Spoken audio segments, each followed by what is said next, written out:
In today's video, I'm going to teach you how to add and style elements like divs, text, and images using the Webflow platform. Whether you're someone who's just getting started with web design or someone who simply wants to refine their skills, these steps will guide you smoothly through the process. So let's dive right in. First off, we need to navigate to Webflow. Open your web browser and head over to webflow.com. If you haven't already created an account, you'll want to do that first.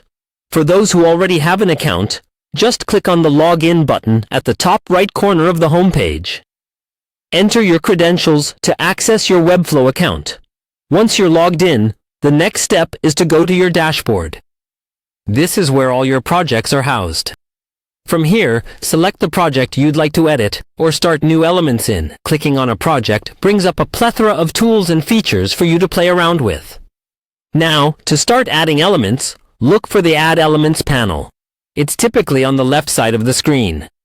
Click on it to open a drop-down menu filled with different components you can integrate into your design. Let's start by adding a div block. A div is essentially a container that holds other elements like text or images. Click on Div Block and notice how it appears on your canvas, ready for you to customize. Divs are useful for grouping elements together, especially if you plan to move or style them as a unit later. Next, let's add a text block. Within the Add Elements menu, click on Text Block. You'll see it appear on your canvas.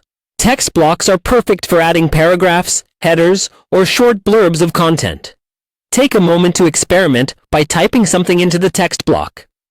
You can then adjust its font, size, color, and more through the styling options. Remember, you can add margin or padding to ensure your text is nicely spaced and looks appealing within its container. Now, it's time to incorporate an image.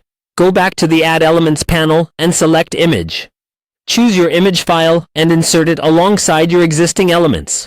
This is a great way to enhance your design with visuals that complement the text and layout you've created. And there you have it, a quick and straightforward way to add and style elements in Webflow.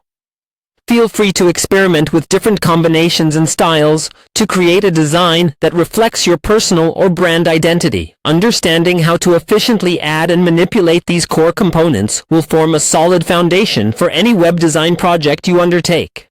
In the next video, we'll explore advanced styling techniques, so stay tuned for that. Thanks for watching, and happy designing!